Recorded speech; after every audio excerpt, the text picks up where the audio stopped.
Coming to you live from Slater, Texas. With the peacocks. It's either peacocks or chickens making racket. You love them. Hey guys, I just want to say we bought a new farm.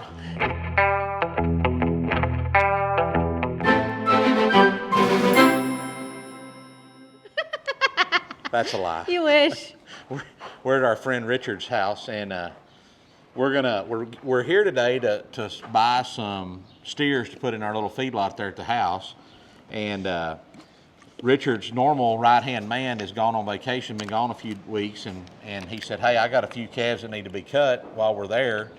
Do y'all want to do that? And like, absolutely, we're going to help you do that. So we're going to jump on his buggies and follow him up there. We're going to pin some calves. He's already got part of the calves pinned. We're going to pin the rest of them, and then we're going to get them sorted and loaded. So let's go have some fun. This is the best part of the day, is getting to do stuff like this.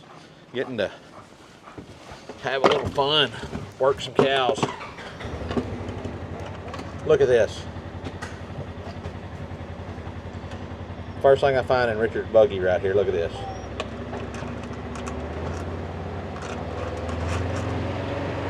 He been arrowhead hunting.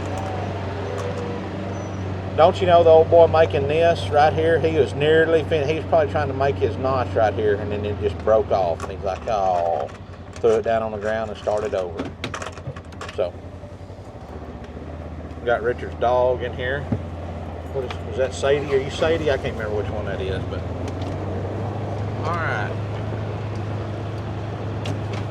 Let's go see what we can do. Oh, yeah, there we go. Going back into. Richard got his other pickup parked right here close.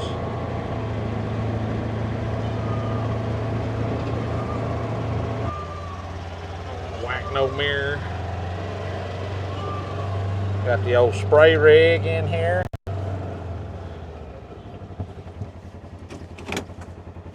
Up into high gear. We lost Erica's mic. Richard is a fowl lover. He got peacocks over there. He got guineas right here.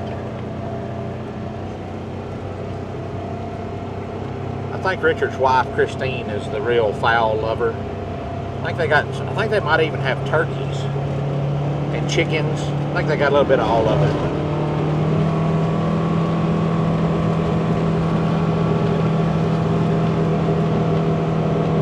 So Richard is, I don't even know what generation Richard is, rancher here in Central Texas. I should do an interview. Let's do an interview with him when we get up the road here and ask him. I know he's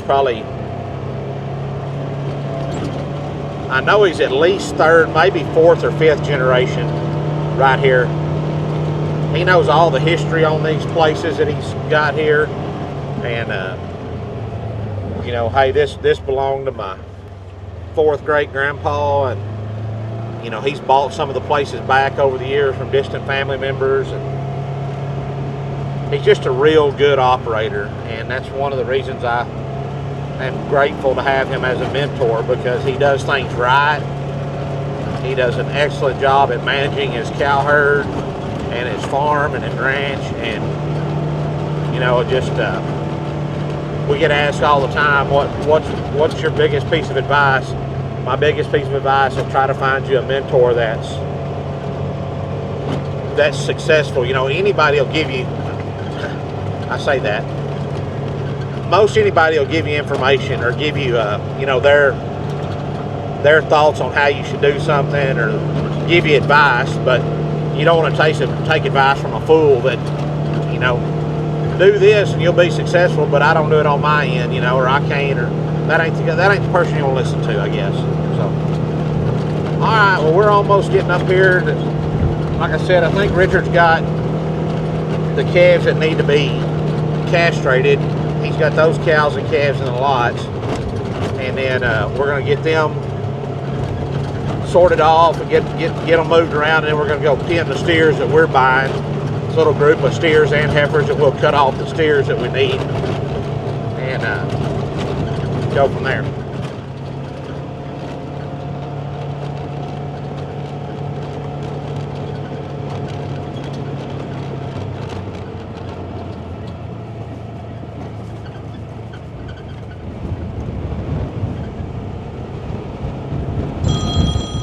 see if we This can is a walk these cap cows day, in not a there. hat day. Yeah, I know. Should have brought my cap.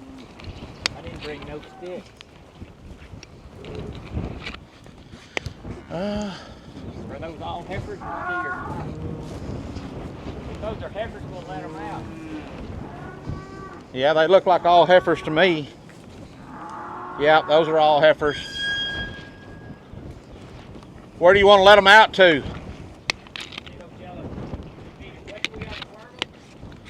Probably wouldn't hurt. Let's just leave them in here. We'll just sort them off with the rest of them. It ain't no big deal. Come on.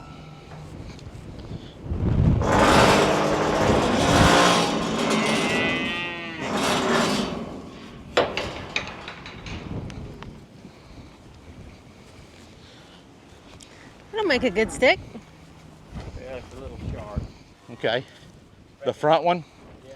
I don't know. Let's see. They're going now. Bring them on. Bring them up, Erica. Hey, go back to the fence. Well, you told me not to go too far to the fence. Not too far up it until where you make a.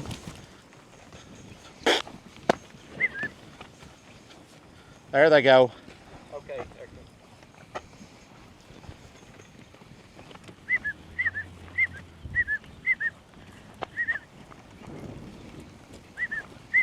Come on, baby. Come on. Now we got them.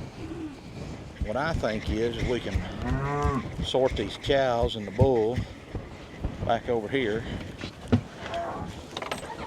Pretty easy.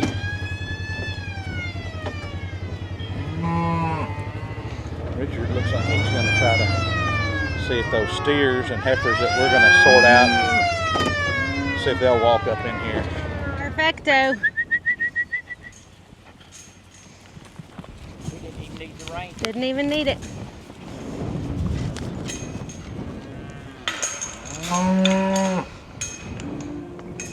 How did you have this? Like that? Yeah. This used to come around here in a lot, but No working no more? well, there you go. Oh.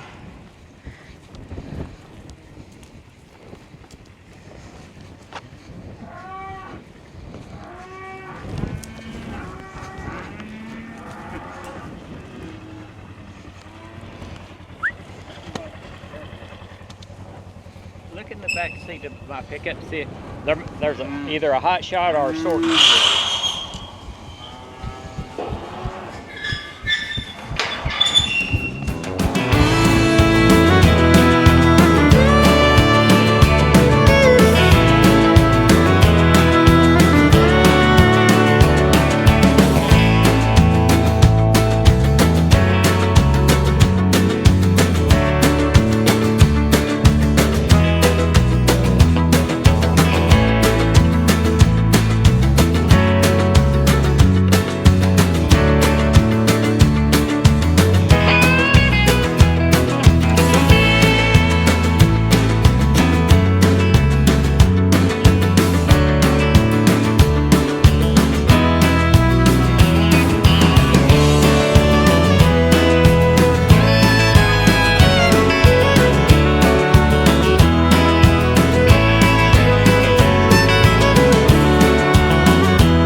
Take that. Yeah, if you'll go get the trailer, we'll get them sorted. I get the little heifers, you just want to squirt some fly spray on them and turn them out with the cows? Yeah, no. Or leave them in here till we get back with the steers? Yeah, leave the baby. Well, they're locked up in that trap, so the little heifers, you talking about the little heifers? Yes, sir. We didn't put them with their mamas. Okay. Because when we bring the steers back, I'll back up there and we'll open up the gate. But Okay. All the big heifers, I want to take them back to that other pasture. Are we just going to drive them after we sort the steers off the other ones, or haul them? It'd probably be easier to haul them. Okay. I mean, we can do that last. Okay. I'll go get the primer. What do you want me to do? We're gonna put these calves right here in this pen. So whatever, you can probably walk right up there, see that little gate?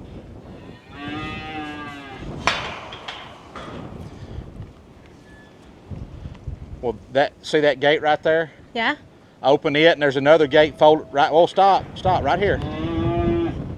Put them in here. We're gonna put those calves that we just cut off right here. Might have to grab that other gate right there.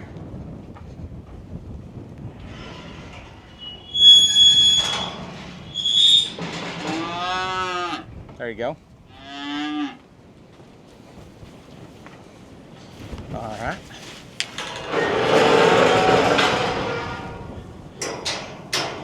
Push on that with your foot. All right.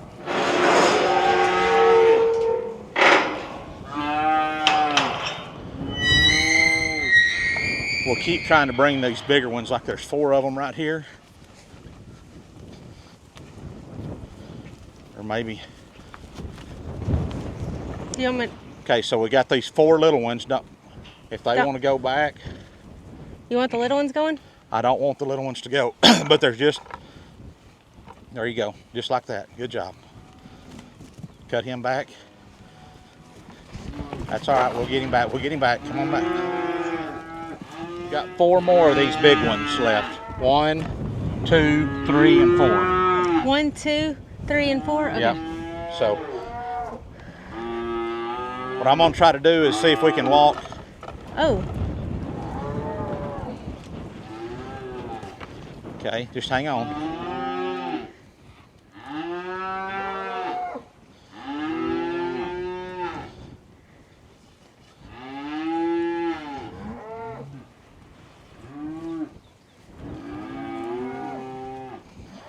We'll do the same thing. We'll just cut him off. Hang on. Good cut. It'll be pretty tough to try to sort them out here. So you're going to put them all in there and then sort? Yeah, unless a steer's at the back. Okay. Then I'll just leave him back. You know, there ain't no.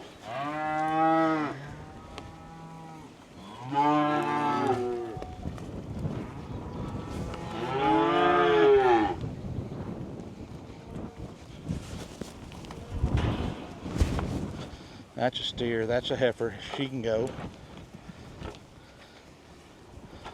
Just take them around the corner there, Mom.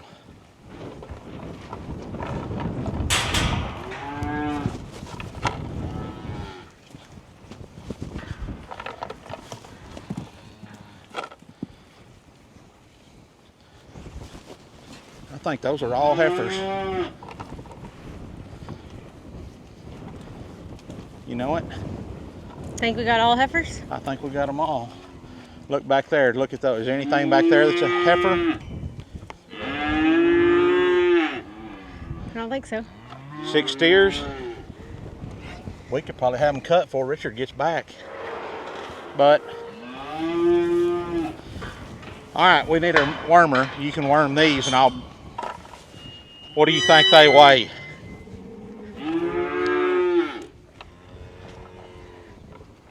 $400? That's what I was gonna say. I just set it on 400. We got it. All right, you ready? Yeah, yep. Is that coming back all the way? Yeah. Hit that one again. Hit him right there.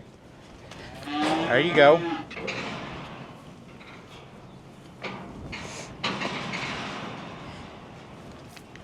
There you go. Let him come past you. There you go.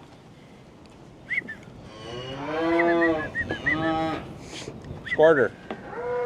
There you go. Get the one beside her. There you go.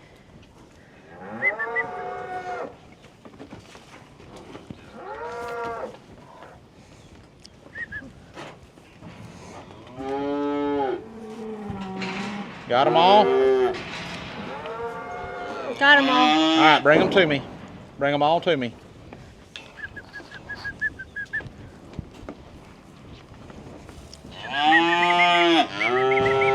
Hey, hey, hey, hey, hey, hey, hey, hey. Hey, who? Hey, hey, hey, hey, hey, hey.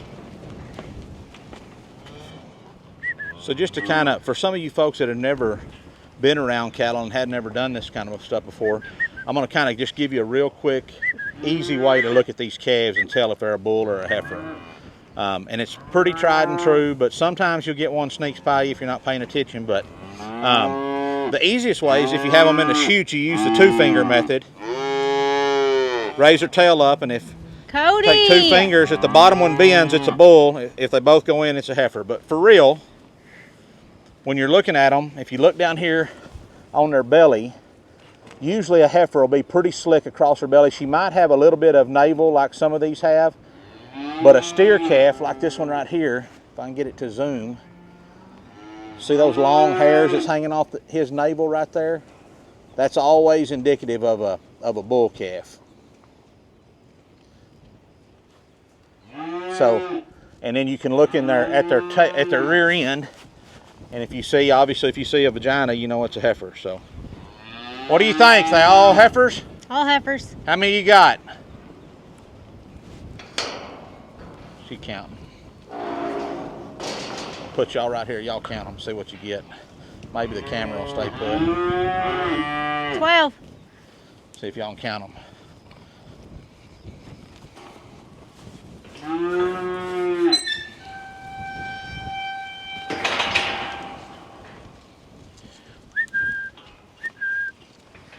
Come on, girls. Y'all walk out.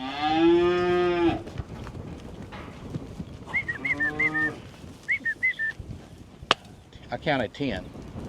How many did you count? You did not. Yes, I did. 1, 2, 3, 4, 5, 6, 7, 8, 9, 10. Oh, okay. All right. E-Dog said 12. I said 10. What'd y'all get?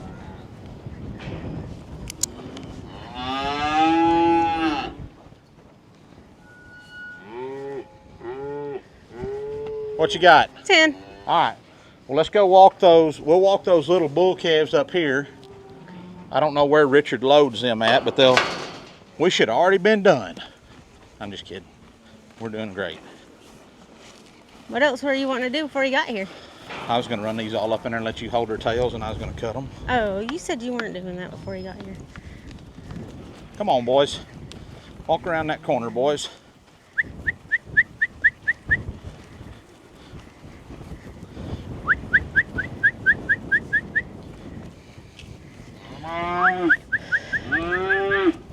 Just follow them around and shut that gate at the end of that little alley.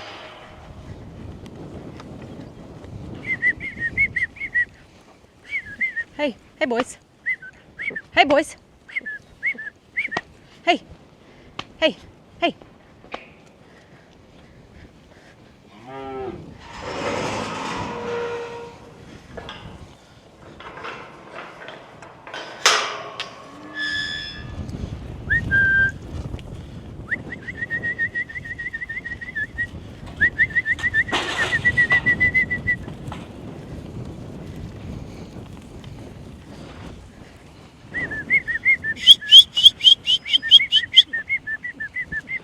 Go up that fence. Go up that fence. Watch behind your buggy. Hey.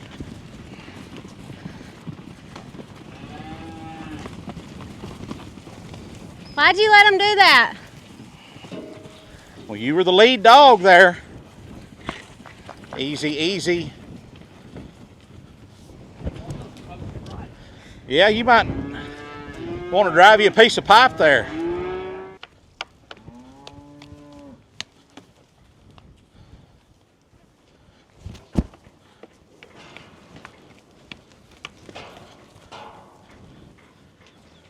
All right, heifers, work your way out.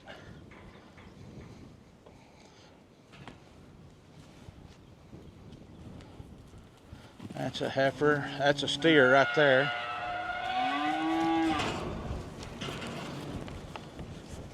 Got to steer against the fence. Watch her, don't let her get you.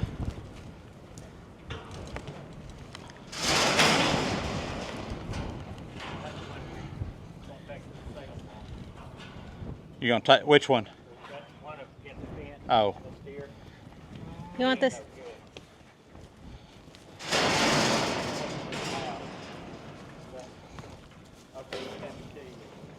Okay.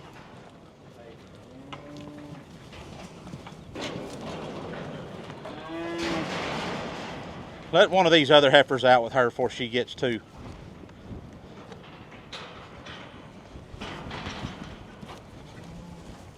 There we go. There we go.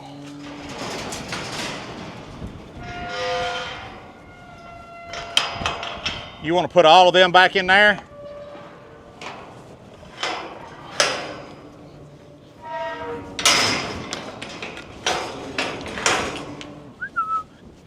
Y'all walk up there. Walk up there. Okay.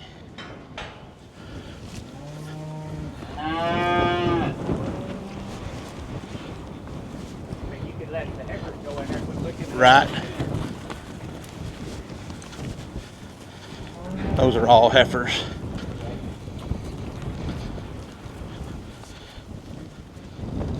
Two right there. I think that's 4 or 5 right there.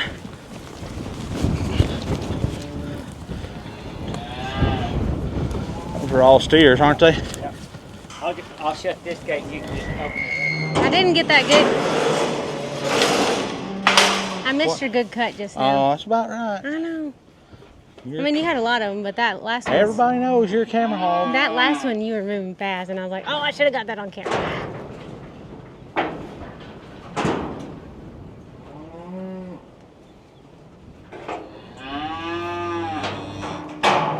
Hey, boys. Don't go up there on top of me and kick me. Richard's trying to get you kicked up there. You scared? No, but I've gotten older and I don't enjoy getting kicked and stomped as much as I used to. Used to, it was fun, huh? Yeah. Like a badge of courage. All right, fellas. Hey, walk up there, fellas. Hey, boys. Hey, boys. Hip. Hip.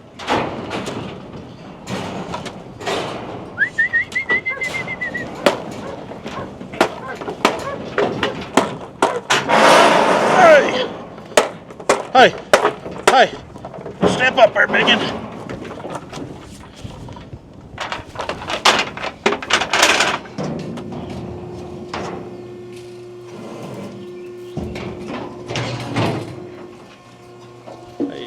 Hey, steer, walk up.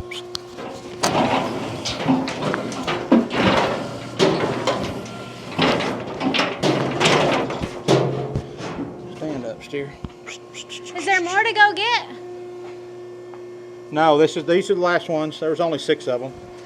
Stand up. There we go. All right. Good. Yep.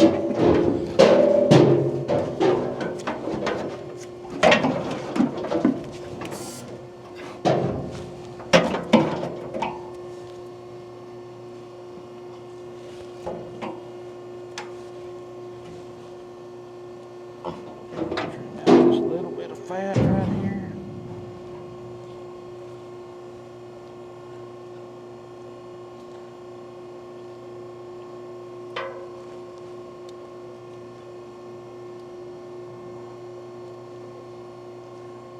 Little bit of fat. All right.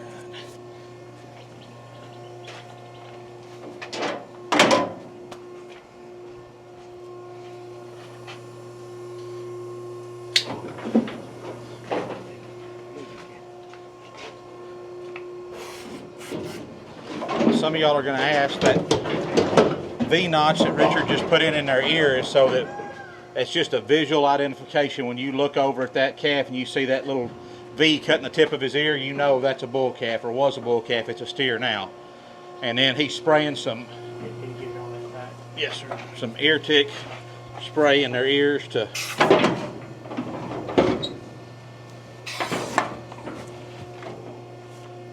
fight against ear ticks that some of them have.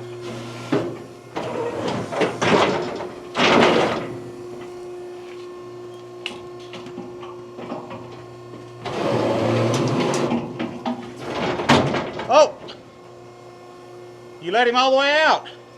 Yeah, I was looking at that calf that just walked. Missed one. What the card sweating? No, I take that one out. Okay. You always take the bad stuff out, you know? Oh yeah. All right, told him I was ready. Loading them back on the trailer.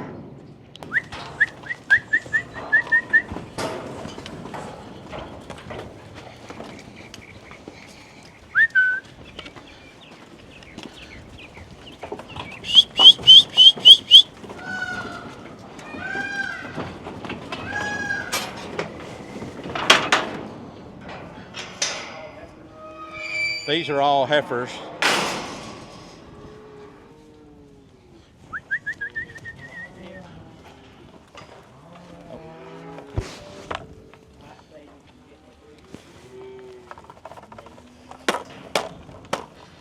Come on.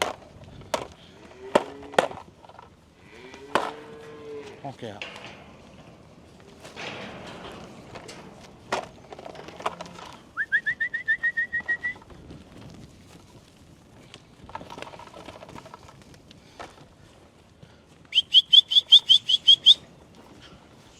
Hey.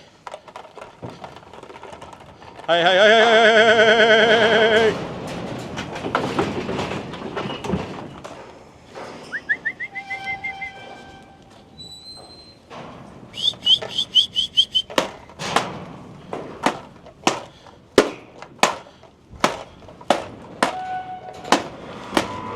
Hey. Hup. Hey, ha. There we go.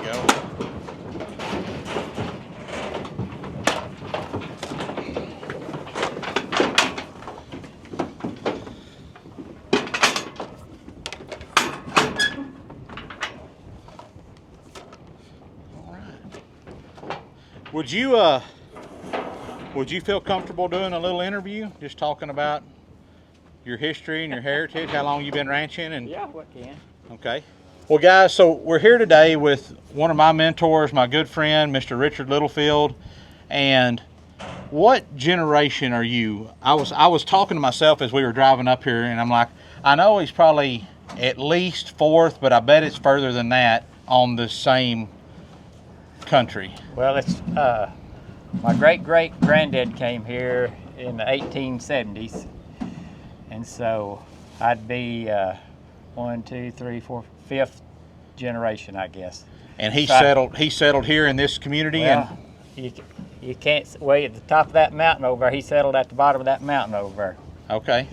And in the 1870s, he was granted 160 acres over there. So he had 5 boys, and my great-granddad was the oldest Okay. of the 5 boys. And he was full-time rancher, more or less. Not much farming country over here. So that's over 150 years that your family's been ranching right here, and some of that land is still that your great-great-granddad settled is still you still farm and ranch today, Yes, right? yes. So, and over the years, parts of the place have been sold off, and then you've tried to put a bunch of it back together. Well, the original 160 acres was sold off, and I was able to buy it back a few years back. But across the road from it, where my mother and dad lived, that's been in our family since 1894, and it's just two of the brothers of my great-great-granddad bought that place, and then when they all passed away and their kids, they sold it to my granddad, and then my dad inherited it, and then my sister inherited that part. So, And over the years, I mean, you've showed me some pictures back in there. I mean, y'all had lots of different classes of livestock on this country. I mean, one of the pictures I think I've seen, he's got, I think I saw Angora goats, sheep, and cattle all in the same picture. Is that right? Yeah. And so the Littlefields, and was that your great-great-grandfather Littlefield, or was he? That was my great-granddad. Okay. That was Robert A. Littlefield. So y'all have done all, I mean, the Littlefields are, and even you, since I've known you, I mean, when I first got to know you, you had nearly all registered limousine cows and bulls, right? Yeah, but when I was a kid, we had, I considered them army camp cattle. My dad was he really liked Bremer cattle, so we had a lot of Bremer influence cattle, and so we had Charolais crossed with Bremers, and so we had those for way up until the 80s, I guess, and then we got in the limousine business for a few years, and the limousine program was real good to us. We had a real good program going, and then that program went away, and so I had to find another market or another niche, for my cattle, and it was recommended that I, instead of being select, to go, prime or choice, and so I eventually weaned out all my limousine cattle and went full Angus. So what Richard's talking about was the program that he was in with his limousines was a program called Laura's Lean Beef, and they wanted select carcasses that graded select. So if the very best carcass you can hang in now is a prime, which that's what Richard's goal is now, is for all of his cattle to hang prime, and he's got a very high percentage of his cattle that he sells through the Prime Pursuits program. That's a 44 Farms program, hang select or upper 2/3 choice now. But the Laura's Lean Beef, they wanted a select carcass. So you have choice. I mean, you have prime, choice, select, cutter, canner, all the way down. Standard. I mean, yeah. Select is what a lot of grocery stores carry in their counters right now. It's just kind of a everyday man's cut of meat. It's lean. It's lean, no fat. And if you go to a steakhouse, you're more than likely going to be getting a choice or a prime steak. A lot of them, only serve prime steaks. But that's one thing that I want to tell the folks out there about is one of the things that I look up to you about, and envy is not the right word, but I want to emulate. I talk a lot about having a mentor and somebody that's successful at what they do, and you are successful at what you do. And what part of that is you're not stuck in my dad had Bremer cross cows, so we're just going to keep Bremer cross cows, because the cattle that you're selling now make way more money than just an average everyday calf is going to make. Not that there's not a place for the average everyday producer, but you saw a way to maximize the profits and the returns on your investments by switching to an entire different breed and class of cattle than what you were doing for 20 or 30 years. Or 40. Yeah. So I think that's one of the things as people in agriculture, to be successful and to continue to have operations that span the generations, you have to be willing to see an area to make an opportunity to make money, and to have the willingness to change what you've done in the past to be able to capitalize on that. I mean, you got to be able to change. I mean, you got to be able to make changes when changes are necessary. Like, you don't run sheep and goats anymore, but at the one time when they were running them, they were profitable. One time we had lots of sheep. But the cows put us out of business in the 70s. So that would be my advice to you guys as we close this video out, or maybe this is what Eric will start the video with, I don't know. But find a mentor that's successful at what they do and listen to what they have to say. Richard is real good about, he'll tell me what he thinks, but he also tells me, you do what you think is best for you, because he doesn't, what we do is, where our operation is different than where Richard's is, and we're at a different stage. And that's something else I want you guys to keep in mind is when I get to be your 71, I'm 45. I hope by the time I reach 71, I'm about halfway down this journey as far as you are right now. But don't compare your day 1 or 2 or your year 4 or 5 to somebody else's year 40 or year 50 or year 71, because you'll never be satisfied, and you just can't do that. What's that saying that comparison is a thief of joy or something like that? I mean, just do what you can do. Make sure you're doing the very best you can with what you have before you, and then you'll continue to grow on that and continue to get bigger and better. So, all right, well, Richard, it's been fun. We've got some heifers loaded up here for Richard. These are some heifers he's going to turn out, and then we've got a handful of these steers left. This is going to be the next set of steers that goes in the feedlot, so we're going to get them loaded and take them home with us. And until next time, y'all keep Wrenching. and praying. Yeah. Was you recording? You sure? Yeah, Did you let look? me get the light back. She didn't record any of I it. didn't record So, any it happened. of It happens more than you know. Cody, Are you ready? I'm ready. All right. So I know we're going to get this question because we get it every time we put Richard on camera. No, he is happily married. He is not single. He's not looking for a wife. He's got a beautiful wife, Christine. He's got 2 kids. How many grandkids now? Four granddaughters. 4 granddaughters. So he's perfectly happy. But Someday I'll need a granddaughter with a good husband. there you go.